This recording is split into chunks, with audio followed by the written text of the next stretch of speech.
Have you ever just looked up at the night sky and thought, does that vast, crazy universe out there follow the exact same rules as my everyday life right here on Earth? Well, today in this explainer, we're diving into an absolutely incredible ancient framework that literally bridges the gap between the massive cosmos and our daily existence. Let's get right into it. Seriously, think about this for a second. How could a single ancient text connect the infinite cosmos, the simple act of learning in a classroom, and the literal movements of your own physical body into one perfectly unified system? We're talking about a philosophy so profound it actually finds the exact same structural patterns in the stars above us, a normal school setting, and even the mechanics of human speech. It's wild. What we're unpacking today is the Tatriya Upanishad. It's this massive cornerstone of ancient philosophy. And by the time we wrap up this explainer, you're going to see exactly how this incredible text systematically maps out the total interconnectedness of all life. It basically proves that absolutely nothing is isolated, and everything you do is part of this grand, beautiful pattern. The text organizes all of these huge mysteries into super accessible chapters. We've got Chapter 1 focusing on the science of pronunciation, the great combinations, and these mystical utterances, right? And then it all builds up to Chapter 3, which hits us with the final realization. It's a highly systematic roadmap, starting from the absolute basics of sound all the way to understanding the universe itself. But before we go exploring the massive scale of the universe, the text actually anchors us right here in the physical reality of language. Specifically, it kicks off with the exact science of pronunciation. Because as it turns out, proper structure in the universe begins with our very own voice. It requires the right sounds, the right pitch, the right measure, and a consistent effort in how we articulate things.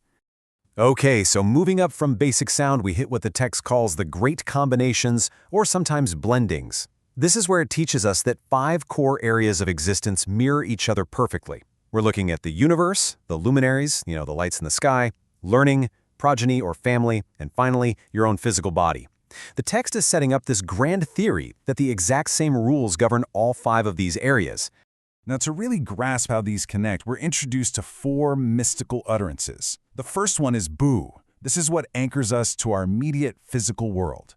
But it also represents the foundational Rik verses of Scripture and prana, which is our primary breath of life. Just notice how brilliantly it links the physical earth, ancient knowledge, and literally human breathing into one totally seamless concept. And from the ground, we move to the second utterance, Buvar, which elevates us right up into the expansive sky. In the same way, it moves us from those foundational verses up to the melodic salmon chants.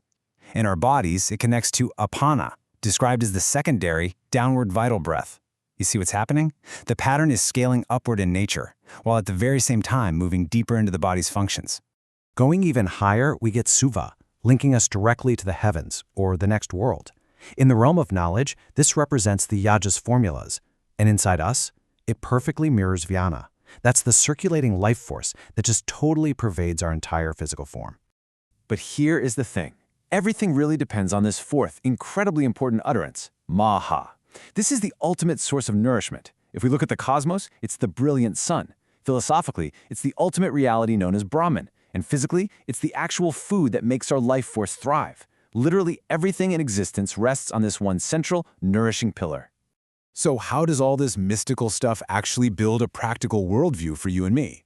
Well, it's through something called the secret of conjunction. The text explains that basically everything in life is a joining of 2 elements. You have a prior form and a posterior form.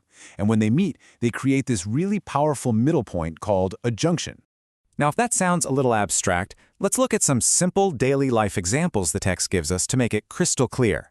Just think about a classroom. The teacher represents the prior form, right? And the student being taught is the posterior form. So what connects them? The instruction itself. Because of that, the actual act of learning becomes the vital junction. The magic is literally happening right there in the space between the teacher and the student.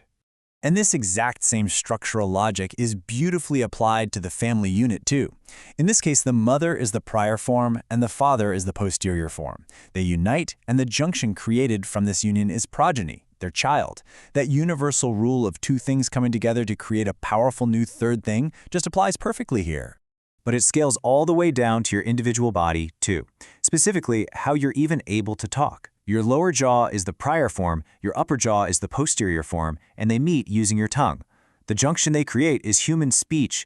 It's crazy to think about, but yes, the vast cosmos, your family, and even the jawbones in your head are all following the exact same universal blueprint. Okay, so we've seen how sound, the universe, families, and our own bodies share this fundamental structure. But why does this actually matter for you? Well, grasping these great blendings isn't just some abstract philosophy. The text clearly states it brings real, practical prosperity. It says a person who understands this becomes united with their family, blessed with food and wealth, and actually attains profound, heavenly joys in their daily life. All of this builds up to Chapter 3, Section 10, which delivers this incredibly dramatic, completely mind-bending final verse. It says, I am the food, I am the eater of food, I am the firstborn of the true, I am the center of immortality. It's heavy, right? But it perfectly captures the ultimate realization of this text, completely dissolving the barrier between the universe out there and you right here. So, the biggest takeaway here is this ultimate realization. You are entirely connected to the cosmos.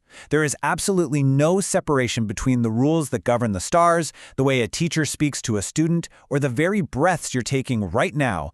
You are both the physical universe being experienced and the eternal observer experiencing it.